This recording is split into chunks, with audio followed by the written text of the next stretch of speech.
ಆರಂಭ ಮಾಡೋಣ. ನಮ್ಮ ಆರಂಭವು ತಂದೆ, ಮಗ, ಪರಿಶುದ್ಧಾತ್ಮನ ತ್ರಯೇಕ ದೇವರ ನಾಮದಲ್ಲಿ ಉಂಟಾಗಲಿ. ಆಮೇನ್. ಈ ನಸುಕಿನ ಆರಾಧನೆಯನ್ನು ಪ್ರಾರಂಭಿಸುವ ಹಾಗೆ ಸಂಗೀತದಲ್ಲಿ 131ನೇ ಸಂಗೀತವನ್ನು ಹಾಡಿಕೊಳ್ಳೋಣ. ಸಂಗೀತದಲ್ಲಿ 131ನೇ ಸಂಗೀತ, ಅದರಲ್ಲಿ 1, 2 ಮತ್ತು 3 ಮತ್ತು 5ನೇ ಚರಣವನ್ನು ಹಾಡಿಕೊಳ್ಳೋಣ. ಕ್ರೈಸ್ತರಾದ ನಾಮ ಮೇಲೆ ಬಿದ್ದ ಭಾರವು ದೊಡ್ಡದೆಂದು ಧ್ಯಾನ ಮಾಡು. ರಾತ್ರಿಯಾಗಲು ಭ್ರಾತರಾದ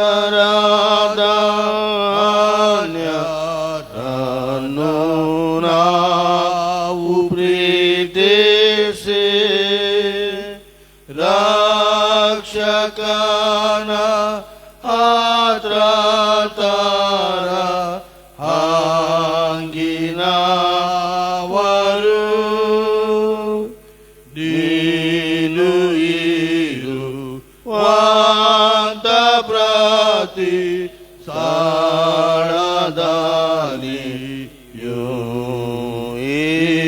ಯೇಸುವಿನ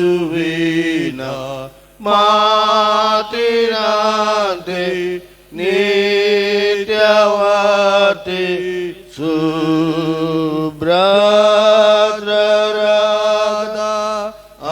ಅನ್ಯರನ್ನು ನಾವು ಪ್ರೀತಿಸಿ ರಕ್ಷಕನ ಆತ್ರತರ ಹಾಂಗಿನವರು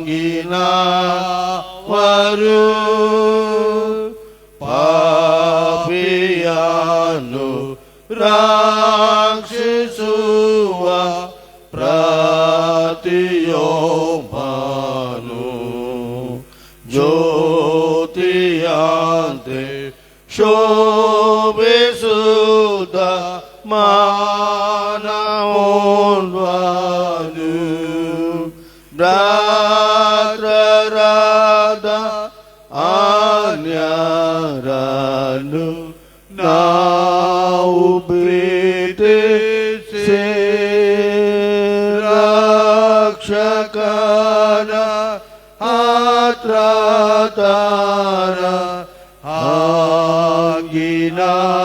ಹಾಂಗಿನವರು. ಪ್ರಾರ್ಥನೆ ಮಾಡೋಣ. ಸ್ವರ್ಗದಲ್ಲಿ ವಾಸ ಮಾಡ್ತಾ ಅತಿ ಪ್ರೀತಂದೆ ದೇವರೇ, ನಿನ್ನ ಕೃಪೆ ಮೂಲಕಪ್ಪ ಈ ವರ್ಷದ 8ನೇ ತಿಂಗಳದ ದಿನದಲ್ಲಿ ನಮ್ಮನ್ನು ನಡೆಸ್ತಾ ಇರೋದಕ್ಕಾಗಿ ಸ್ತೋತ್ರ ಯೇಸುವೆ. ವಿಶೇಷವಾಗಿ ಸ್ವಾಮಿ, ನಮ್ಮನ್ನು ಉನ್ನತ ಸ್ಥಿತಿಯಲ್ಲಿ ಇರಿಸುವಂಥ ದೇವರೇ ನಿನಗೆ ಸ್ತೋತ್ರ. ಈ ಲೋಕದ ಅವಶ್ಯಕತೆಗಳಿಗಿಂತ ಹೆಚ್ಚಿನವನು ನೀನಾಗಿದೆಯಪ್ಪ. ಈ ಲೋಕಕ್ಕೆ ನಾವು ಅಂಟಿಕೊಂಡಿರದೆ ಕರ್ತನೆ, ಈ ಲೋಕದ ಆಶೆ ಪಾಶೆಗೆ ಒಳಗಾಗಿರದೆ ಕರ್ತನೆ, ನಿನ್ನ ವಾಕ್ಯಕ್ಕಾಗಿ ನಾವು ಹಂಬಲಿಸಿ ನಮ್ಮ ಜೀವಿತವನ್ನು ನಿನಗಾಗಿ ನಾವು ಜೀವಿಸಲಿಕ್ಕೆ ನೀನು ಕೃಪೆ ಮಾಡಬೇಕೆಂಬುದಾಗಿ ನಾನು ಬೇಡ್ಕೊಳ್ತೇನೆ ದೇವರೇ.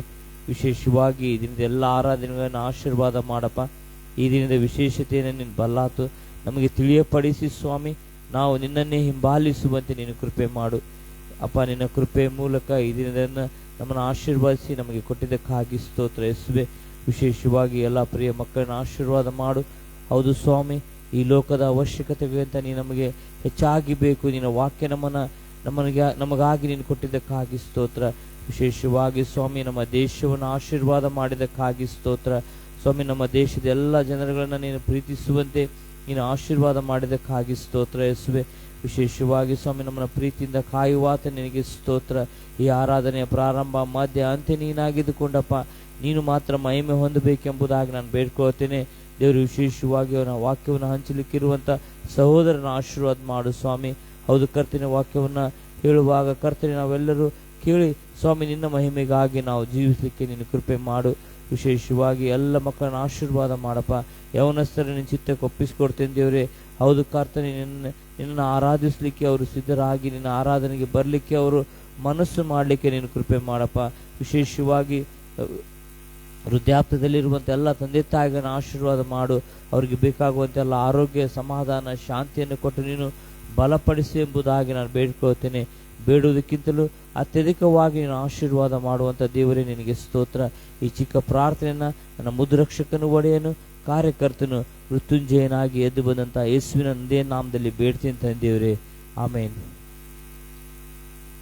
ಆರಾಧನೆ ಮುಂದುವರಿಸುವ ಹಾಗೆ ಸ್ತುತಿಗೀತೆಯಲ್ಲಿ 227ನೇ ಸ್ತುತಿಗೀತೆಯನ್ನು ನಾವು ಹಾಡಿಕೊಳ್ಳೋಣ. ಸ್ತುತಿಗೀತೆಯಲ್ಲಿ 227ನೇ ಸ್ತುತಿಗೀತೆ.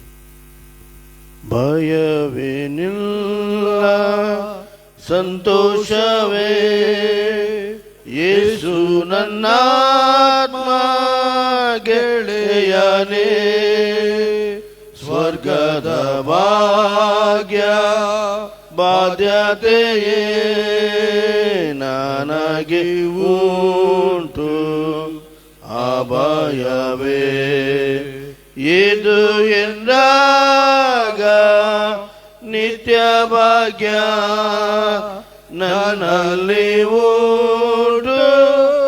ಹಲ್ಲೆಲೂಯಾ, ಯೇಸು ಎನ್ನಾತ್ಮ ಉದ್ಧಾರಕ, ಕರ್ತನಿಗೆ ಸ್ತೋತ್ರ ನಿತ್ಯ ಘನ. ಪರಿಶುದ್ಧಾತ್ಮ ಪರಿಶುದ್ಧಾತ್ಮ ನನ್ನಲ್ಲಿಯೇ ಪವಿತ್ರ ಶಾಂತಿದಾಯಕನೇ, ಯೇಸು ಅಂದ ಸತ್ಯವನೇ ತೋರಿಸಿಕೊಳ್ವೆ ನಿನ್ನಾತ್ಮಕ್ಕೆ.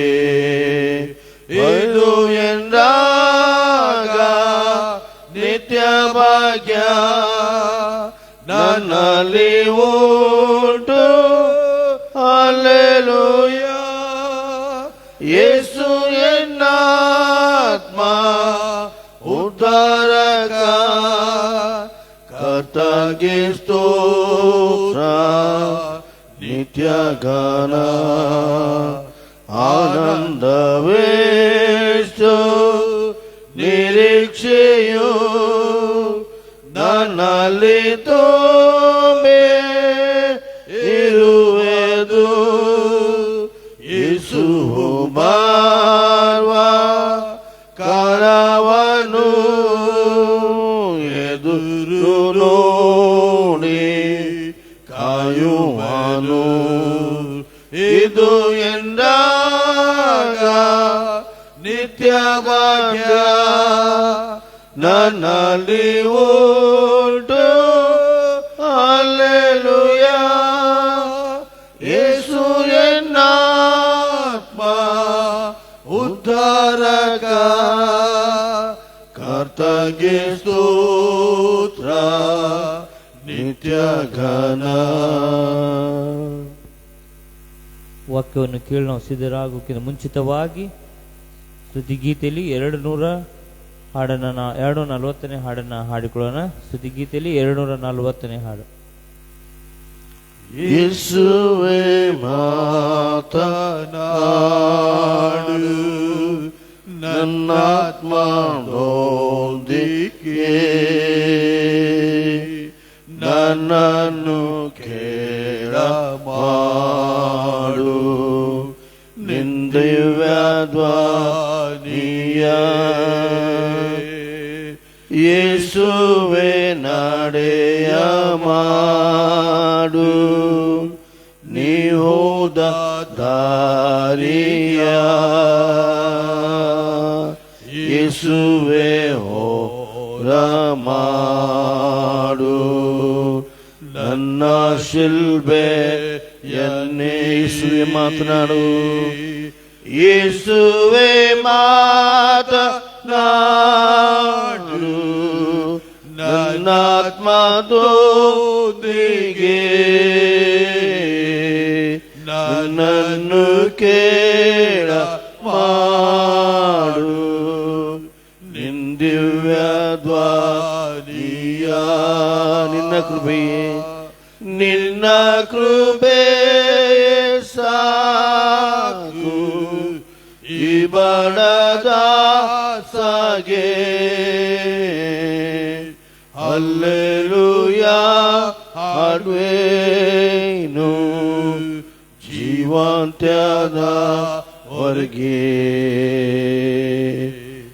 ಯೇಸುವೆ ಮಾತನಾಡು ನನ್ನಾತ್ಮದೊಂದಿಗೆ,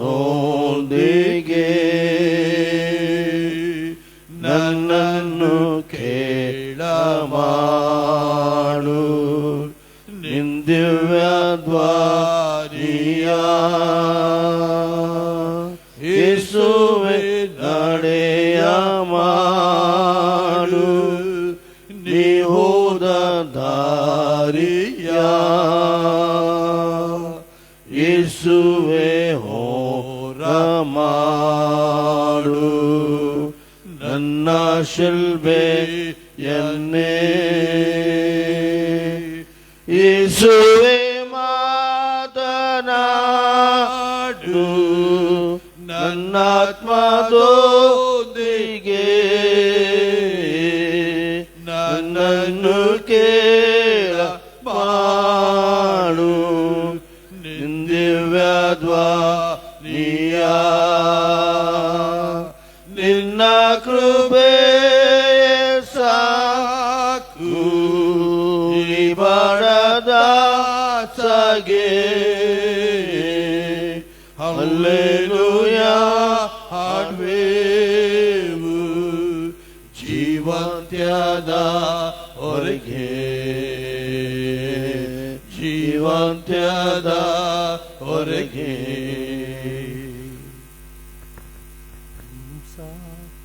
कोई नहीं तुमसा कहीं नहीं, अब है पूरा यकीन तुमसा कोई नहीं, तुमसा कोई नहीं, तुमसा कहीं नहीं, अब है पूरा यकीन तुमसा कोई नहीं. मार्ग नीने सत्य जीवा नीने, जीविसಲು ಆಧಾರ ನೀನೆ. ಮಾರ್ಗ ನೀನೆ ಸತ್ಯ ಜೀವ ನೀನೆ, ಜೀವಿಸಲು ಆಧಾರ ನೀನೆ. ಬದುಕೆಲ್ಲ ನಿನಗಾಗಿ ಜೀವಿಸುವೆ, ನಿನ್ನನ್ನೇ ಆರಾಧಿಸುವೆ. ಬದುಕೆಲ್ಲ ನಿನಗಾಗಿ ಜೀವಿಸುವೆ, ನಿನ್ನನ್ನೇ ಆರಾಧಿಸುವೆ. ಕ್ರಿಸ್ತ ಯೇಸುವಿನ ನಾಮದಲ್ಲಿ ಈ ಬೆಳಗಿನ ಜಾವದಲ್ಲಿ ನಿಮ್ಮೆಲ್ಲರಿಗೆ ವಂದನೆಗಳನ್ನು ನಾವು ಸಲ್ಲಿಸುವಂತವರಾಗಿದ್ದೇವೆ.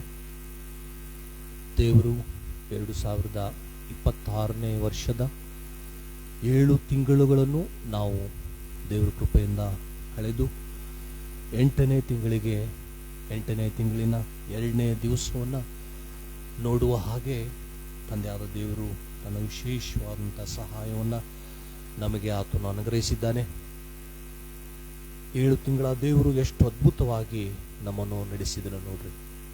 ನಮಗೆ ಅನೇಕ ಇಕ್ಕಟ್ಟುಗಳು ಬಂದವು, ಅನೇಕ ಹೋರಾಟಗಳು ಬಂದವು, ಅನೇಕ ಸಮಸ್ಯೆಗಳು ಬಂದವು. ಇವೆಲ್ಲವುಗಳ ಮಧ್ಯದಲ್ಲಿ ದೇವರು ದೊಡ್ಡವನಾಗಿದ್ದು, ದೇವರು ನಂಬಿಗಸ್ತನಾಗಿದ್ದು, ನಮ್ಮನ್ನು ಕೈಬಿಡದೆ ನಮ್ಮನ್ನು, ನಮ್ಮ ಪರಿವಾರವನ್ನು, ನಮ್ಮ ಕುಟುಂಬವನ್ನು, ನಮಗೆ ಸಂಬಂಧಪಟ್ಟಂಥ ಜನರನ್ನು ಪರಿಪಾಲನೆ ಮಾಡಿ ನಮ್ಮನ್ನು ಅದ್ಭುತವಾದಂಥ ರೀತಿಯಲ್ಲಿ ಆತನು ನಡೆಸಿದ್ದಾನೆ ಪ್ರಿಯರೇ. ದಾವೀದನು ಅನೇಕ ಸಾರಿ ಆತನು ಹೇಳ್ತಾನೆ, ನಾನು ಇಕ್ಕಟ್ಟಿನಲ್ಲಿ ಇದ್ದೇನೆ ದೇವರೇ, ನನಗೆ ಸಹಾಯ ಮಾಡು. ಇಕ್ಕಟ್ಟಿನಲ್ಲಿ ನೀನು ವಿಶೇಷ ಸಹಾಯಕನು ಅಂತ ತಾನು ಅನೇಕ ಸಾರಿ ಕೀರ್ತನೆಗಳ ಪುಸ್ತಕವನ್ನು ನಾವು ಓದುವಾಗ ಅಲ್ಲಿ ನಾವು ನೋಡಿಕೊಳ್ತೇವೆ. ಅವನಿಗೆ ಅನೇಕ ಇಕ್ಕಟ್ಟುಗಳಿದ್ದವು. ಆದರೆ ಅಂಥ ಸಮಯದಲ್ಲಿ ದಾವೀದನು ಜನರ ಮೊರೆ ಹೋಗದೆ, ಜನರ ಸಲಹೆಗಳನ್ನು ಕೇಳದೆ, ಜನರ ಹತ್ತಿರ ಹೋಗದೆ ಆತನು ದೇವರ ಸನ್ನಿಧಾನದಲ್ಲಿ ತನ್ನನ್ನು ಬಲಪಡಿಸಿಕೊಂಡನು ಅಂತ ದೇವರ ವಾಕ್ಯ ಹೇಳುವುದನ್ನ ನಾವು ನೋಡ್ತೇವೆ. ಅವನಿಗೆ ಇಕ್ಕಟ್ಟುಗಳು ಸಂಭವಿಸಿದಾಗ ಅವನು ನೇರವಾಗಿ ದೇವರ ಸನ್ನಿಧಿಗೆ ಹೋಗಿ ಅಳುವಂತ ಒಬ್ಬ ಭಕ್ತನಾಗಿದ್ದನು. ಅಲ್ಲಿ ಆತನು ದೇವರನ್ನ ಸ್ತುತಿಸ್ತಾನೆ. ನನ್ನ ಮನವೇ ನೀನು ಯಾಕೆ ಕುಗ್ಗಿ ಹೋಗಿದ್ದಿ? ನನ್ನ ಮನವೇ ನೀನು ಯಾಕೆ ವ್ಯಥೆ ಪಡುತ್ತಿ? ದೇವರನ್ನ ನಿರೀಕ್ಷಿಸು. ನನ್ನ ಮನಸ್ಸೇ ಕುಗ್ಗಿ ಹೋಗ್ಬೇಡ, ವ್ಯಥೆ ಪಡಬೇಡ, ದೇವರಲ್ಲಿ ನಿರೀಕ್ಷಿಸು. ದೇವರನ್ನೇ ನಂಬಿ ಬದುಕಿ ಶಾಂತವಾಗಿರುವಂತ ತನ್ನ ಮನಸ್ಸಿಗೆ ತಾನೇ ಎನ್ಕರೇಜ್ ಮಾಡಿಕೊಳ್ಳುವುದನ್ನ ನಾವು ಕೀರ್ತನೆಗಳ ಪುಸ್ತಕವನ್ನ ಓದಿಕೊಳ್ಳುವುದಾದ್ರೆ ನಾವು ನೋಡಿಕೊಳ್ತೇವೆ. ಬಹಳ ಅದ್ಭುತವಾದಂತ ವ್ಯಕ್ತಿ ದಾವೀದನಾಗಿದ್ದನು. ಹಾಗೆ ಆತನು ತನ್ನನ್ನು ದೇವರ ಸನ್ನಿಧಿಯಲ್ಲಿ ಬಲಪಡಿಸಿಕೊಳ್ಳುವಾಗ ದೇವರು ಅವನಿಗೆ ತನ್ನ ವಿಶೇಷವಾದಂಥ ಬಲವನ್ನ ಕೊಟ್ಟು ಮುಂದೆ ಅವನನ್ನ ಸಾಗಿಸುವುದನ್ನ ನಾವು ನೋಡಿಕೊಳ್ತೇವೆ. ಫಿಲಿಷ್ಟಿಯರ ವಿರೋಧವಾಗಿ ಅವನಿಗೆ ಯುದ್ಧಕ್ಕೆ ಬಂದಾಗ ಏನ್ ಮಾಡಬೇಕು ಅನ್ನುವಂಥ ತೋಚದ ಸ್ಥಿತಿಯಲ್ಲಿ ಆತನಿರುವಾಗ ನೇರವಾಗಿ ದೇವರ ಸನ್ನಿಧಿಗೆ ಹೋಗ್ತಾನೆ. ದೇವರೇ, ಯುದ್ಧದಲ್ಲಿ ನನಗೆ ಜಯ ಸಿಗ್ತದೋ ಇಲ್ಲವೋ? ಯುದ್ಧದಲ್ಲಿ ನಾನು ಗೆಲ್ತೇನೋ ಸೋಲ್ತೇನೋ? ನನಗೆ ಮಾರ್ಗದರ್ಶನ ಮಾಡು, ನನಗೆ ಗೈಡೆನ್ಸ್ ಮಾಡುವಂತ ದೇವರ ಸನ್ನಿಧಿಯಲ್ಲಿ ಆತನು ಪ್ರಾರ್ಥಿಸುವುದನ್ನ, ಮೊರೆ ಹೋಗುವುದನ್ನ ನಾವು ನೋಡ್ಕೊಳ್ತೇವೆ. ಹಾಗೆ ಆತನು ಮಾಡುವಾಗ ದೇವರು ಹೇಳ್ತಾನೆ, ನೀನು ಹೋಗು, ನಾನು ನಿನಗೆ ಜಯ ಕೊಡ್ತೇನೆ. ಯಾವಾಗ ಈ ಸ್ವರ, ಈ ಧ್ವನಿ ಆತನಿಗೆ ಕೇಳ್ತದೋ ಅವಾಗ ಆತನ ಹುರುಪಿನಿಂದ ತನ್ನನ್ನು ತಾನೇ ಬಲಪಡಿಸಿಕೊಂಡು ಮುಂದೆ ಹೋಗಿ ಜಯವನ್ನ ಸಂಪಾದಿಸುವುದನ್ನ, ಯುದ್ಧದಲ್ಲಿ ಜಯವೀರನಾಗಿ ಬರುವುದನ್ನ ನಾವು ನೋಡಿಕೊಳ್ತೇವೆ. ಪ್ರೇರೆ, ಸೌಲನು 1000 ಗಟ್ಟಲೆಯಾಗಿ ಕೊಂದನು. ದಾವೀದನು ಎಷ್ಟಂತೀರಿ? 10,000 ಗಟ್ಟಲೆಯಾಗಿ ಕೊಂದನು ಅಂತ ಅಲ್ಲಿರುವಂತ ಜನರು ಜಯದ ಗೀತೆಯನ್ನ ಹಾಡುವುದನ್ನ ನಾವು ನೋಡಿಕೊಳ್ತೇವೆ. ಕ್ರೈಸ್ತರ ಜೀವಿತದಲ್ಲಿ ದೇವರ ಸನ್ನಿಧಿಗೆ ಹೋಗಿ ನಮ್ಮನ್ನ ಬಲಪಡಿಸಿಕೊಳ್ಳುವಂಥದ್ದು ಬಹಳ ಮುಖ್ಯವಾದಂಥ ಒಂದು ಸಂಗತಿಯಾಗಿದೆ. ಪ್ರೇರೆ, ನಮಗೆ ಅನೇಕ ಇಕ್ಕಟ್ಟುಗಳು ಸಂಭವಿಸುವಾಗ ನಾವು ಆ ದೇವ ಸೇವಕರ ಬಳಿಗೆ ಹೋಗ್ತೇವೆ. ತಪ್ಪು ಅಂತ ನಾನು ಹೇಳ್ತಾ ಇಲ್ಲ, ಹೋಗ್ರಿ, ಒಳ್ಳೆಯದು. ಅನೇಕ ಸಾರಿ ನಾವು ದೇವರ ಸೇವಕರ ಬಳಿಗೆ ಹೋಗ್ತೇವೆ. ಅವ್ರ ಮುಂದೆ ನಾವು ಎಲ್ಲಾ ಕಷ್ಟಗಳನ್ನ, ನಮ್ಮೆಲ್ಲಾ ಸಮಸ್ಯೆಗಳನ್ನ ಹೃದಯ ಬಿಚ್ಚಿದವರಾಗಿ ನಾವು ಹೇಳ್ಕೊಳ್ತೇವೆ. ಪ್ರೇರೆ, ಆದ್ರೆ ಅನೇಕ ಸಾರಿ ಅದರಿಂದ ನಮಗೆ ಕೆಲವು ಸಾರಿ ನೆಮ್ಮದಿ ಸಿಗ್ತದೆ, ಕೆಲವು ಸಾರಿ ನಮಗೆ ಸಮಾಧಾನ ಸಿಗ್ತದೆ. ಆದ್ರೆ ಅದು ತಾತ್ಕಾಲಿಕ ಮಾತ್ರ. ನಾವು ಇದನ್ನು ಬಿಟ್ಟು ದಾವೀದನ ಹಾಗೆ ದೇವರ ಸನ್ನಿಧಿಗೆ ಹೋಗಿ ನಮ್ಮನ್ನೇ ನಾವು ತಗ್ಗಿಸಿಕೊಂಡವರಾಗಿ ಆತನ ಸನ್ನಿಧಿಯಲ್ಲಿ ಕುಳಿತುಕೊಂಡು, ದೇವರೇ, ನಿನಿಕಟ್ಟಿನಲ್ಲಿ ವಿಶೇಷ ಸಹಾಯಕನು, ನನ್ನನ್ನು ಬಲಪಡಿಸು, ನನ್ನ ಮನಸ್ಸು ಕುಗ್ಗಿ ಹೋಗಿದೆ, ನನ್ನ ಜೀವಿತ ಕತ್ತಲಾಗಿದೆ, ಮುಂದೆ ನಾನು ಏನು ಮಾಡಬೇಕೋ ನನಗೆ ಗೊತ್ತಿಲ್ಲ, ನನಗೆ ಮಾರ್ಗ ಮಾಡು, ನನಗೆ ಮಾರ್ಗದರ್ಶನ ಮಾಡು, ನನ್ನನ್ನು ಬಲಪಡಿಸು ಅಂತ ನಾವು ಯಾವಾಗ ಅವನ ಸನ್ನಿಧಿಗೆ ಹೋಗಿ ಪ್ರಾರ್ಥನೆ ಮಾಡ್ತೀವಿಯೋ ಆವಾಗ ದೇವರಿಗೆ ನಿಜವಾಗ್ಲೂ ಬಹಳ ಸಂತೋಷವಾಗ್ತದೆ. ಪ್ರೇಮ, ಕೊರಿಯಾ ದೇಶದಲ್ಲಿ ನಾವು ನೋಡುವಾಗ ಕೊರಿಯಾ ದೇಶದ ಜನರು ಇನ್ನೂ ಮೊಬ್ಬಿರುವಾಗ 4 ಗಂಟೆ 4:15 ಗಂಟೆಗೆ ಅವರು ಎದ್ದು ಬೆಟ್ಟಗಳಿಗೆ ಅವ್ರು ಹೋಗ್ತಾರಂತೆ ಪ್ರಾರ್ಥನೆ ಮಾಡುವುದಕ್ಕಾಗಿ. ಅಷ್ಟು ಬೇಗನೆ ನಸುಕಿನ ಜಾವದಲ್ಲಿ ಬೆಟ್ಟಗಳಿಗೆ ಹೋಗಿ ಗುಂಪು ಗುಂಪಾಗಿ ಹೋಗಿ ದೇವರ ಸನ್ನಿಧಿಯಲ್ಲಿ ಅವರು ಪ್ರಾರ್ಥನೆ ಮಾಡ್ತಾರಂತೆ. ಹೀಗೆ ಅನೇಕ ವರ್ಷಗಳು ಕೊರಿಯಾ ದೇಶದ ಜನರು ಮಾಡುತ್ತಾ ಮಾಡುತ್ತಾ ಬಂದಿರುವುದರಿಂದ ಕೊರಿಯಾ ದೇಶದ ಸಭೆಗಳನ್ನ ನೋಡುವುದಾದ್ರೆ ಲಕ್ಷಾಂತರ ಜನರು ಅಲ್ಲಿ ಸಭೆಯಾಗಿ ಸೇರಿ ಬರ್ತಾರಂತೆ. ಲಕ್ಷಗಟ್ಟಲೆ ಜನರು ದೇವಾಲಯದಲ್ಲಿ ದೇವರನ್ನ ಆರಾಧನೆ ಮಾಡುವುದಕ್ಕಾಗಿ ಗುಂಪು ಗುಂಪಾಗಿ ಅಲ್ಲಿ ಸೇರಿ ಬರ್ತಾರಂತೆ. ಅಲ್ಲಿ ಅಪರಾಧಗಳ ಸಂಖ್ಯೆ ಬಹಳ ಕಡಿಮೆ ಅಂತೆ. ಕ್ರೈಮ್ ಅನ್ನುವುದು ಅಲ್ಲಿ ಬಹಳ ಕಡಿಮೆ ಅಂತೆ.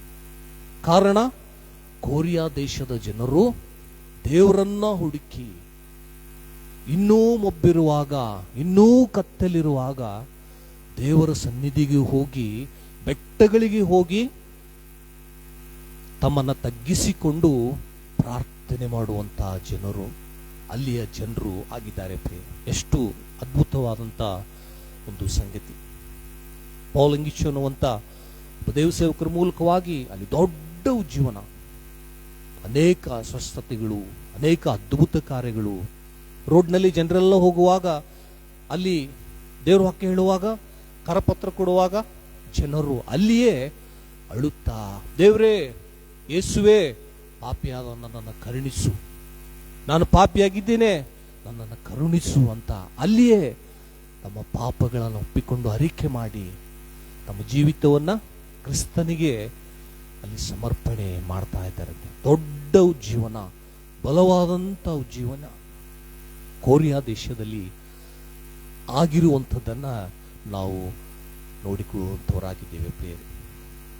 ಲೂಕ 23ನೇ ಅಧ್ಯಾಯವನ್ನ ನಾವು ಮನೆಗೆ ಹೋಗಿ ಓದುವುದಾದ್ರೆ ಅದರ 27ನೇ ವಚನ 28ನೇ ವಚನವನ್ನ ನಾವು ಓದುವುದಾದ್ರೆ, ಯೇಸುವನ್ನ ಶಿಲುಬೆಯನ್ನು ಹೊತ್ತುಕೊಂಡವನಾಗಿ ಯೇಸು ಸ್ವಾಮಿ ಅಲ್ಲಿ ಯೆರೂಸಲೇಮಿನ ಬೀದಿಗಳಲ್ಲಿ ಹೋಗ್ತಾ ಇರುವಾಗ ಅಲ್ಲಿರುವಂತ ಸ್ತ್ರೀಯರೆಲ್ಲ, ಯೆರೂಸಲೇಮಿನ ಸ್ತ್ರೀಯರೆಲ್ಲ ಎದೆ ಬಡಿದುಕೊಳ್ಳುತ್ತಾ, ಗೋಳಾಡುತ್ತಾ ಅಳುವುದನ್ನ ನಾವು ನೋಡಿಕೊಳ್ಳುವಂತವರಾಗಿದ್ದೇವೆ ಪ್ರೇಮ.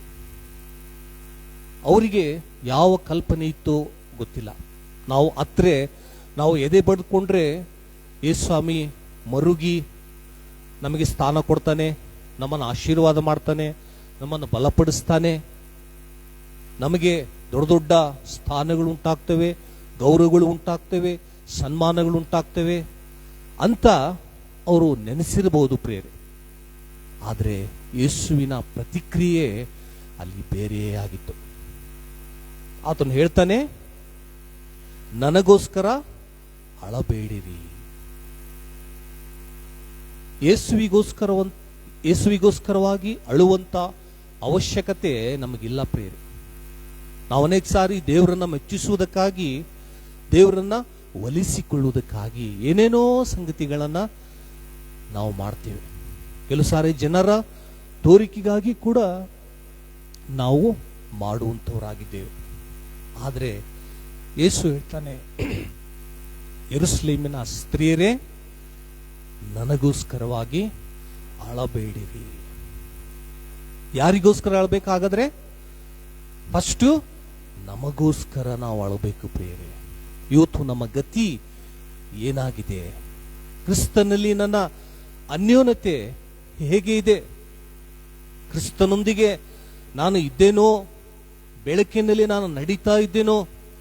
ಕ್ರಿಸ್ತನ ಮಗನು ಅಂತ ಹೇಳಿಕೊಂಡು ನಾನು ಬೆಳಕಿನಲ್ಲಿ ನಡೀತಾ ಇದ್ದೇನೋ, ಅಥವಾ ಕತ್ತಲೆಯಲ್ಲಿ ನಡೀತಾ ಇದ್ದೇನೋ?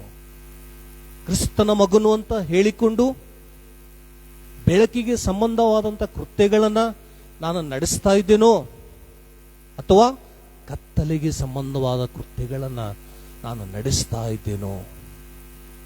ನನ್ನ ಗತಿ, ಅಯ್ಯೋ ನನ್ನ ಗತಿ ಏನಾಗಿದೆ ಅಂತ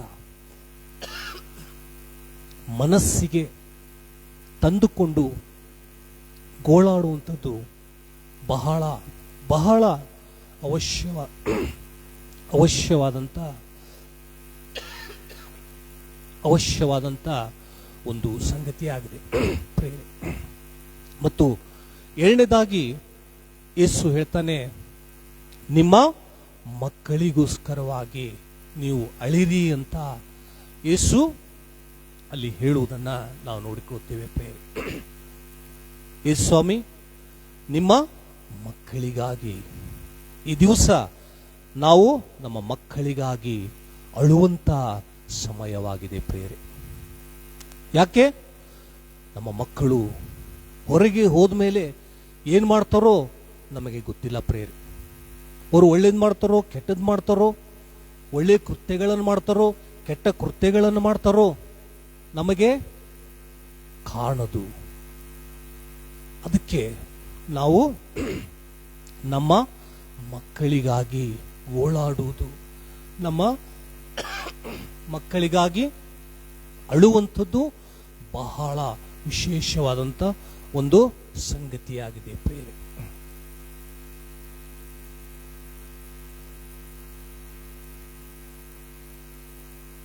ಅದಕ್ಕೆ ಶ್ರೀ ಪೌಲ ಹೇಳ್ತಾನೆ, ತನ್ನ ಆತ್ಮೀಯ ಮಗನಾದಂಥ ತಿಮೋಥೆಯನಿಗಾಗಿ ಪೌಲ ಹೇಳ್ತಾನೆ ತನ್ನ ಪತ್ರಿಕೆಯಲ್ಲಿ. ನೀವು ಮನೆಗೆ ಹೋಗಿ ಓದುವುದಾದ್ರೆ 1 ತಿಮೋಥೆ ಅಲ್ಲಿ ಆತನು ಬರೀತಾನೆ, ನನ್ನ ಮಗನಾದ ತಿಮೋಥೆಯನೇ, ನಾನು ನನ್ನ ಪ್ರಾರ್ಥನೆಗಳಲ್ಲಿ ಹಗಲು ಇರುಳು ನಿನ್ನನ್ನು ತಪ್ಪದೆ ನಾನು ಜ್ಞಾಪಿಸಿಕೊಳ್ತೇನೆ ಅಂತ ಪೌಲ ಹೇಳ್ತಾನೆ ಪ್ರಿಯರೇ. ತಿಮೋಥೆ ನನ್ನ ಪೌಲ ತನ್ನ ಪ್ರಾರ್ಥನೆಗಳಲ್ಲಿ ಹಗಲು ಇರುಳು ಆತನು ಜ್ಞಾಪಿಸಿಕೊಳ್ತಾ ಇದ್ದನು. ತಿಮೋಥೆ ತಪ್ಪಿ ಹೋಗಬಾರದು. ತಿಮೋಥೆ ಆತ್ಮೀಯ ಮಾರ್ಗದಲ್ಲಿ ಆತನು ನಡಿಬೇಕು, ಕ್ರಿಸ್ತನೊಂದಿಗೆ ಆತನು ಇರಬೇಕು, ಕ್ರಿಸ್ತನೊಂದಿಗೆ ಆತನು ತನ್ನ ಜೀವನವನ್ನು ನಡೆಸಬೇಕು ಅನ್ನುವಂತ ಉದ್ದೇಶ ಪೌಲನಿಗೆ ಇತ್ತು ಪ್ರೇರೆ. ಅದಕ್ಕೆ ಹೇಳ್ತಾನೆ, ನನ್ನ ಪ್ರಾರ್ಥನೆಗಳಲ್ಲಿ ಹಗಲು ಇರುಳು ನಾನು ತಿಮೋಥೆಯನ್ನು ನೆನೆಸಿಕೊಂಡು ಆತನಿಗೋಸ್ಕರವಾಗಿ ನಾನು ಕಣ್ಣೀರು ಸುರಿಸಿ ಪ್ರಾರ್ಥಿಸ್ತೇನೆ ಅಂತ ಪೌಲ ತಿಮೋಥೆ ಪುಸ್ತಕದಲ್ಲಿ ಪತ್ರಿಕೆಯಲ್ಲಿ ಆತನು ಹೇಳುವುದನ್ನ ನಾವು ನೋಡಿಕೊಳ್ಳುತ್ತೇವೆ ಪ್ರಿಯರೇ. ಈ ದಿವಸಗಳಲ್ಲಿ ನಾವು ನಮ್ಮ ಮಕ್ಕಳಿಗಾಗಿ ಅಳುವಂಥದ್ದು, ಗೋಳಾಡುವಂಥದ್ದು ಬಹಳ ವಿಶೇಷವಾದಂಥ ಒಂದು ಸಂಗತಿಯಾಗಿದೆ ಪ್ರಿಯರೇ. ನಾವು ಬಹಳ ಸಾರಿ ನಮ್ಮ ಮಕ್ಕಳಿಗೆ ಏನೇನೋ ಶಬ್ದಗಳನ್ನು ನಾವು ಉಚ್ಚಾರ ಮಾಡ್ತೀವಿ ಪ್ರಿಯರೇ, ಅಲ್ಲ? ನೀನು ನಾಯಿ, ನೀನು ಕತ್ತಿ, ನೀನು ಮಂಕಿ, ಇಂಥ ಅವಾಚ್ಯ ಶಬ್ದಗಳನ್ನು ನಾವು ಅನೇಕ ಸಾರಿ ನಾವು ಉಪಯೋಗಿಸ್ತೇವೆ ಪ್ರಿಯರೇ. ಜೀವ ಮತ್ತು ಮರಣ ನಾಲಿಗೆಯ ವಶ ಅಂತೆ. ನಾವು ಹಿಂದೆ ಏನು ಮಾತನಾಡಿದ್ದೇವೆಯೋ ಈಗ ನಾವು ಅದೇ ಆಗಿದ್ದೇವೆ ಪ್ರಿಯರೇ. ಮುಂದೆ ನಾವು ಏನಾಗಬೇಕೋ ಈಗ ನಾವು ಮಾತನಾಡಬೇಕು. ನಾಲಿಗೆಯಲ್ಲಿ ಜೀವವನ್ನು ಉಂಟು ಮಾಡುವಂತ ಶಕ್ತಿ ಇದೆ, ಮತ್ತೆ ಮರಣವನ್ನು ಉಂಟು ಮಾಡುವಂತಹ ಶಕ್ತಿ ನಾಲಿಗೆಗೆ ಇದೆ ಪ್ರಿಯರೇ. ಎರಡೂ ಸಂಗತಿಗಳು ನಾಲಿಗೆಗೆ ಇದೆ. ಒಳ್ಳೆಯ ಮಾತುಗಳನ್ನು ನಮ್ಮ ಮಕ್ಕಳ ವಿಷಯದಲ್ಲಿ ನಾವು ಮಾತನಾಡಬೇಕು ಪ್ರಿಯರೇ. ಒಂದ್ಸಾರಿ ಪೇರೆಂಟ್ಸು ತಮ್ಮ ಮಗನ ವಿಷಯದಲ್ಲಿ ಬಹಳ ಸಾರಿ ನೀನು ಕೋತಿ, ನೀನು ಮಂಗ ಅಂತ ಬಹಳ ಸಾರಿ ಅವನಿಗೆ ಬೈತಾ ಇದ್ದಾರಂತೆ. ಅನೇಕ ಸಾರಿ ಅವನಿಗೆ ಬೈತಾ ಇದ್ದರಂತೆ, ಆಡ್ತಾ ಇದ್ದರಂತೆ. ಹೀಗೆ ಅವನು ಬೆಳೆದು ದೊಡ್ಡವನಾಗಿ ಬರುವಾಗ ಒಂದು ಸಾರಿ ಒಂದು ಮನೆಗೆ ಆತನ ಕರ್ಕೊಂಡು ಹೋದ್ರಂತೆ. ಅಲ್ಲಿ ಹೋಗುವಾಗ ಆ ಮಗ ಏನ್ ಮಾಡಿದ್ನಂದ್ರೆ ಮಂಗನ ಹಾಗೆ ವರ್ತನೆ ಮಾಡುವುದಕ್ಕೆ ಪ್ರಾರಂಭ ಮಾಡಿದ್ನಂತೆ. ಮಂಗನ ಹಾಗೆ ಜಿಗಿಯುವುದು, ಮಂಗನ ಹಾಗೆ ಒಂದು ಸ್ಥಳವನ್ನು ಬಿಟ್ಟು ಇನ್ನೊಂದು ಸ್ಥಳಕ್ಕೆ ಹೋಗುವುದು, ಮಂಗನ ಹಾಗೆ ಆಕ್ಷನ್ ಮಾಡುವುದು, ಇಂಥ ಎಲ್ಲ ಸಂಗತಿಗಳನ್ನ ಆ ಮಗನು ಮಾಡುವುದಕ್ಕೆ ಪ್ರಾರಂಭ ಮಾಡಿದ್ನಂತೆ.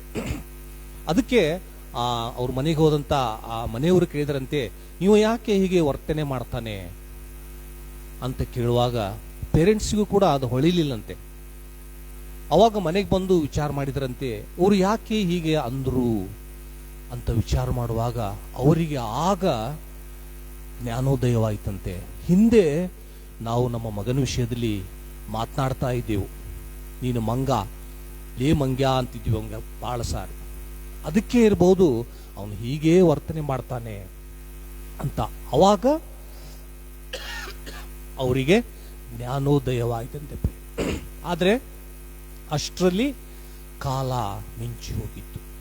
ನಮ್ಮ ಮಕ್ಕಳ ವಿಷಯದಲ್ಲಿ ದೇವರು ಬಹುಮಾನವಾಗಿ ನಮಗೆ ಕೊಡಲ್ಪಟ್ಟಂತ ಮಕ್ಕಳ ವಿಷಯದಲ್ಲಿ ನಾವು ಒಳ್ಳೆ ಮಾತುಗಳನ್ನ ನಾವು ಮಾತನಾಡೋಣ ಪ್ರಿಯರೇ. ಸಕಾರಾತ್ಮಕವಾದಂಥ ಮಾತುಗಳನ್ನ ನಾವು ನಮ್ಮ ಮಕ್ಕಳ ವಿಷಯದಲ್ಲಿ ಮಾತನಾಡುವಾಗ, ಉಚ್ಚರಿಸುವಾಗ ಅಂಥ ಸಂಗತಿಗಳೇ ಉತ್ತಮವಾದಂಥ ಸಂಗತಿಗಳು ನಮ್ಮ ಮುಂದೆ ನಿರ್ಮಾಣವಾಗುವುದರಲ್ಲಿ ಯಾವ ಸಂಶಯ ಕೂಡ ಇಲ್ಲ ಪ್ರಿಯರೇ.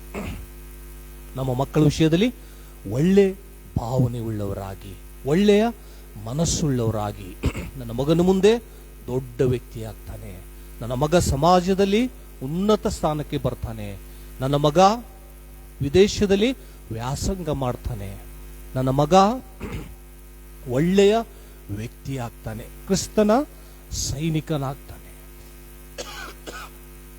ಇಂಥ ಒಳ್ಳೆ ಮಾತುಗಳನ್ನ ನಮ್ಮ ಮಕ್ಕಳ ವಿಷಯದಲ್ಲಿ ನಾವು ಮಾತನಾಡುತ್ತಾ ಹೋದ್ರೆ, ಪ್ರತಿ ದಿವಸ ಮಾತನಾಡ್ತಾ ಹೋದ್ರೆ ನಮ್ಮ ಮಕ್ಕಳು ಹಾಗೇ ಆಗ್ತಾರೆ. ಸುಸನ್ನ ವೆಸ್ಲಿ ಅನ್ನುವಂಥ ಒಬ್ಬ ತಾಯಿ ಇದ್ಲು ಇಂಗ್ಲೆಂಡ್ ದೇಶದಲ್ಲಿ. ಅವಳಿಗೆ 19 ಮಕ್ಕಳು ಪ್ರಿಯರು. ಎಷ್ಟು ಮಕ್ಕಳು? 19 ಮಕ್ಕಳು. 19 ಮಕ್ಕಳನ್ನು ರಾತ್ರಿ ಈ ತಾಯಿ ಮಲಗಿಸುವಾಗ ಎಲ್ಲರೂ ಮಲಗಿದ ಮೇಲೆ ಈ ಸುಸನ್ನ ವೆಸ್ಲಿ ನಿದ್ರೆ ಮಾಡ್ತಾ ಇರಲಿಲ್ಲಂತೆ. ಪ್ರತಿಯೊಂದೊಂದು ಮಕ್ಕಳಿಗಾಗಿ ಕೈ ಇಟ್ಟು 19 ಮಕ್ಕಳಿಗಾಗಿ, ನೋಡ್ರಿ ಎಷ್ಟು ಒಳ್ಳೆ ಸಂಗತಿ ಅಲ್ಲ. ನಾವು ಮಾಡ್ತೇವ? ಮಾಡಲ್ಲ ಪ್ರೇರೆ.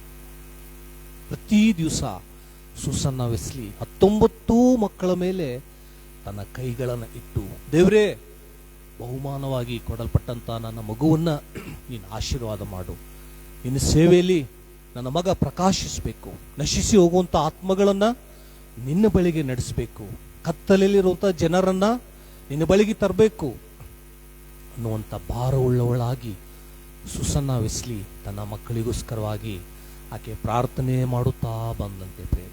ಹಾಗೆ ಮಾಡುತ್ತಾ ಮಾಡುತ್ತಾ ಆಕೆ ಬರುವಾಗ ಮುಂದೆ ಕೆಲವು ವರ್ಷಗಳಲ್ಲಿ ದೇವರು ಆ 19 ಮಕ್ಕಳನ್ನ ಅದ್ಭುತವಾಗಿ ಉಪಯೋಗಿಸುವುದನ್ನು ನಾವು ನೋಡ್ಕೊಳ್ತೀವಿ. ಅದರಲ್ಲಿ ಜಾನ್ ವೆಸ್ಲಿ ಅನ್ನುವಂಥ ಒಬ್ಬ ಮಗನು ಕೂಡ ಇದ್ದನು. ಇಂಗ್ಲೆಂಡ್ ದೇಶವನ್ನೇ ನಡಗಿಸಿದಂಥ ಜಾನ್ ವೆಸ್ಲಿ ಕಾಲದಲ್ಲಿ ದೊಡ್ಡ ಉಜ್ಜೀವನವನ್ನ ದೇವರು ಇಂಗ್ಲೆಂಡ್ ದೇಶದಲ್ಲಿ ಕಳಿಸಿಕೊಟ್ಟನು ಪ್ರೇರೆ. ಇನ್ನೊಬ್ಬ ಚಾರ್ಲ್ಸ್ ವೆಸ್ಲಿ, ಈಗ ನಾವು ನಮ್ಮ ಭಾಷೆ ಮಿಷನ್ ಸಂಗೀತ, ಅದರಲ್ಲಿ ಅನೇಕ ಸಂಗೀತಗಳನ್ನ ಅವನೇ ರಚನೆ ಮಾಡಿದ್ದಾನೆ ಪ್ರೇರೆ. ಬಹಳ ಒಳ್ಳೆಯ ಸಂಗೀತಗಳು, ಅದ್ಭುತವಾದಂಥ ಆತ್ಮವನ್ನು ಸ್ಪರ್ಶಿಸುವಂಥ ಸಂಗೀತಗಳನ್ನ. ಪ್ರಾರ್ಥನೆ ಅನ್ನೋದು ಕ್ರೈಸ್ತರ ಜೀವಿತದಲ್ಲಿ ದೊಡ್ಡ ಸ್ಥಾನವನ್ನ ವಹಿಸ್ತದೆ ಪ್ರೇರೆ. ಅದಕ್ಕಾಗಿ ನಾವು ದಾವೀದನಂತೆ ನಮಗೆ ಇಕ್ಕಟ್ಟುಗಳು, ನಮಗೆ ಶೋಧನೆಗಳು ಸಂಭವಿಸುವಾಗ ಅತ್ತ ಇತ್ತ ಹೋಗದೆ, ಜನರ ಬಳಿಗೆ ಹೋಗದೆ, ನೇರವಾಗಿ ದೇವರ ಸನ್ನಿಧಿಗೆ ಹೋಗಿ ಆತನನ್ನು ನಾವು ಮೊರೆ ಇಡುವಂಥ ಜನರಾಗೋಣ, ಆತನನ್ನು ಪ್ರಾರ್ಥಿಸುವಂಥ ಜನರಾಗೋಣ. ಮತ್ತು ನಮಗೋಸ್ಕರವಾಗಿ, ನಮ್ಮ ಮಕ್ಕಳಿಗೋಸ್ಕರವಾಗಿ ಈ ದಿವಸಗಳಲ್ಲಿ ನಾವು ಅಳುವಂಥವರಾಗಿ, ಗೋಳಾಡುವಂಥವರಾಗಿ, ನಮ್ಮ ಮಕ್ಕಳ ವಿಷಯಕ್ಕೋಸ್ಕರವಾಗಿ ನಾವು ಪ್ರಾರ್ಥನೆ ಮಾಡುವಂಥದ್ದು ಬಹಳ ಅವಶ್ಯವಾದಂಥ ಒಂದು ಸಂಗತಿಯಾಗಿದೆ ಪ್ರೇರೆ. ಈ ದಿವಸ ನಾವು ಕರ್ತನ ಮೇಜಿನಲ್ಲಿ ಪಾಲನ್ನು ತೆಗೆದುಕೊಳ್ಳುವಾಗ ಪೌಲನು ಹೇಳಿದ ಹಾಗೆ ಪ್ರತಿ ಮನುಷ್ಯನು ತನ್ನನ್ನು ಪರೀಕ್ಷಿಸಿಕೊಂಡವನಾಗಿ, ನೆರೆಯವನನ್ನು ಪರೀಕ್ಷಿಸಿಕೊಂಡವನಾಗಿ ಅಂತ ಹೇಳ್ತಾನೋ, ಅಥವಾ ನನ್ನ ಪಕ್ಕದಲ್ಲಿ ಕುಳಿತುಕೊಂಡವನವನ್ನ ನೆನೆಸಿಕೊಂಡವನಾಗಿ ಅಂತ ದೇವರು ವಾಕ್ಯ ನಮಗೆ ಹೇಳ್ತದೋ, ಅಥವಾ ಬೇರೆಯವರನ್ನ ನೆನೆಸಿಕೊಳ್ರಿ ಅಂತ ದೇವ್ರ ವಾಕ್ಯ ನಮಗೆ ಹೇಳ್ತದೋ, ಹಾಗೆ ಹೇಳದೆ ಪ್ರತಿ ಮನುಷ್ಯನು ತನ್ನನ್ನು ಪರೀಕ್ಷಿಸಿಕೊಂಡವನಾಗಿ ಕರ್ತನ ಮೇಜಿನ ಬಳಿಗೆ ಬರಲಿ. ಈ ಕರ್ತನ ಮೇಜಿನ ಹಿಂದೆ ಒಂದು ದೊಡ್ಡ ತ್ಯಾಗ ಇದೆ ಪ್ರೇರೆ. ಕರ್ತನ ಮೇಜಿನ ಹಿಂದೆ ಒಂದು ದೊಡ್ಡ ಪ್ರೀತಿ ಇದೆ ಅಲ್ಲ. ಆ ಕ್ರಿಸ್ತನ ಪ್ರೀತಿಗೆ ನಾವು ದ್ರೋಹ ಬಗೆಯದೆ, ನಮ್ಮನ್ನೇ ನಾವು ಪರೀಕ್ಷಿಸಿಕೊಂಡವರಾಗಿ ಈ ದಿವಸ ನಾವು ಕರ್ತನ ಭೋಜನದಲ್ಲಿ ನಾವು ಪಾಲನ್ನು ತೆಗೆದುಕೊಳ್ತೇವೆ. ಬೇರೆ ಒಂದು ವೇಳೆ ನಮ್ಮ ಕೈಗಳು ಅಶುದ್ಧವಾಗಿದ್ದರೆ, ದೇವರೇ ಪಶ್ಚಾತ್ತಾಪದಿಂದ ನನ್ನ ಕೈಗಳನ್ನು ಶುದ್ಧಿಗೊಳಿಸು.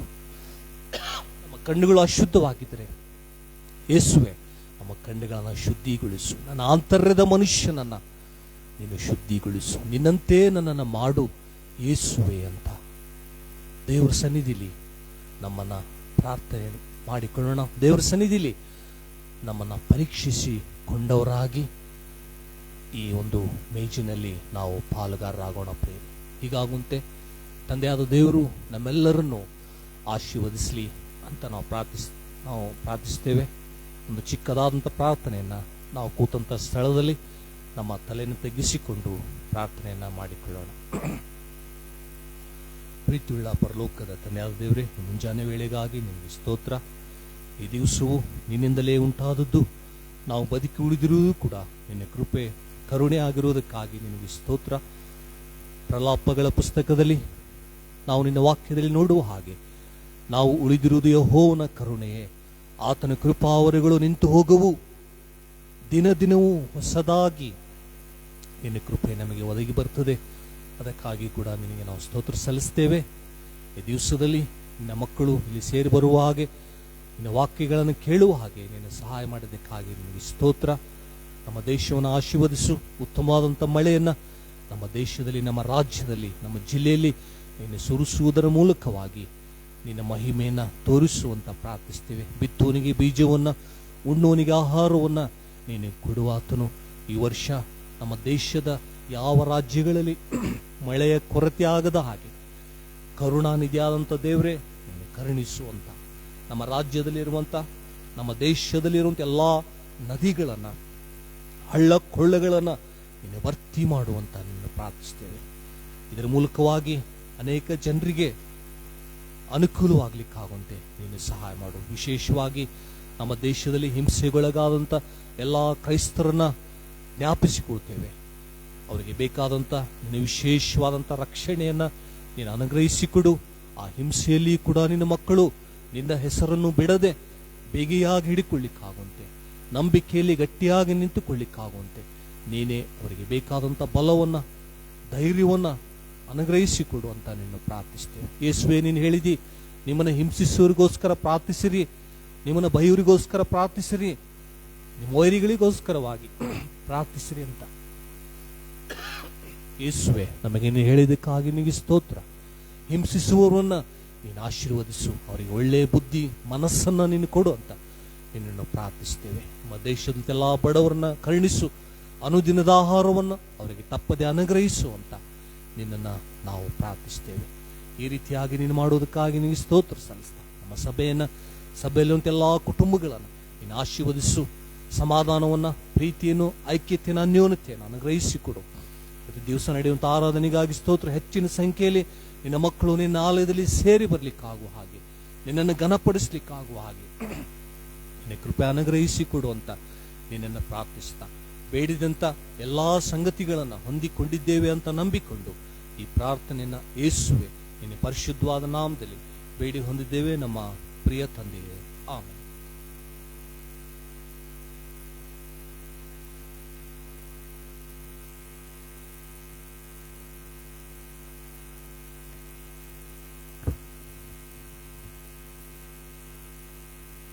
ಕಡೆಯದಾಗಿ ಸಂಗೀತದಲ್ಲಿ 275ನೇ ಸಂಗೀತವನ್ನು ಹಾಡಿಕೊಳ್ಳೋಣ. ಸಂಗೀತ 275, ಅದರಲ್ಲಿ 1, 2 ಮತ್ತು 3 ಚರಣಗಳನ್ನು ಮಾತ್ರ ಹಾಡಿಕೊಳ್ಳೋಣ. ಈ ಭೂ ಸಂಚಾರದಲ್ಲಿ ನಾಚಾಪಿಸುವೆನು,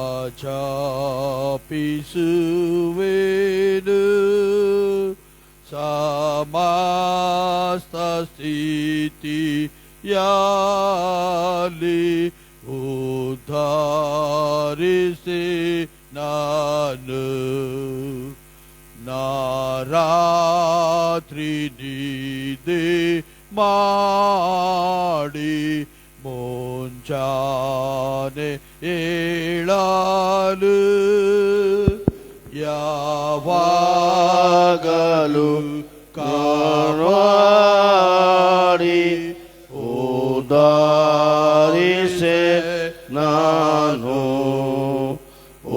ಉದ್ಯೋಗ ಕಷ್ಟದಲ್ಲಿ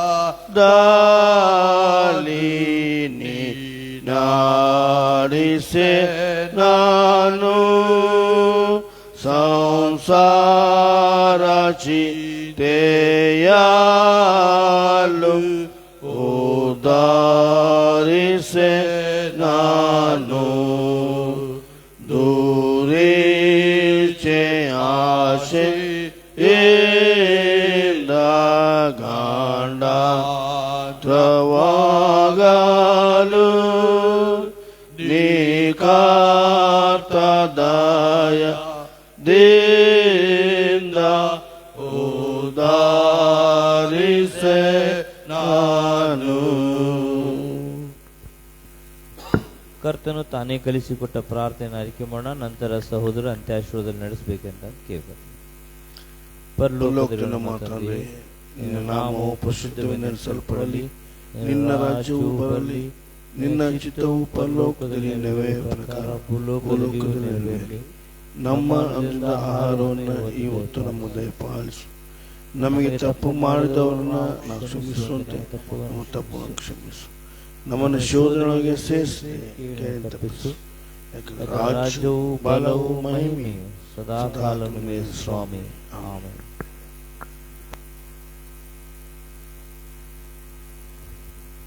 ನಮ್ಮ ಕರ್ತನಾದ ಯೇಸು ಕ್ರಿಸ್ತನ ಕೃಪೆಯು, ತಂದೆ ದೇವರ ಪ್ರೀತಿಯು, ಪರಿಶುದ್ಧಾತ್ಮನ ಐಕ್ಯತೆ, ಅನ್ಯೋನ್ಯತೆ, ಪ್ರಾರ್ಥನೆ ಮಾಡಿದ ಎಲ್ಲ ವಿಷಯಗಳ ಸಂಗಡ, ಪ್ರತ್ಯೇಕವಾಗಿ ಇಲ್ಲಿ ನಡೆಯುವ ಆರಾಧನೆಗಳ ಸಂಗಡ, ಈಗಲೂ ಯಾವಾಗಲೂ ಕ್ರಿಸ್ತನ ಬರೋಣದವರೆಗೂ ಉಂಟಾಗಲಿ.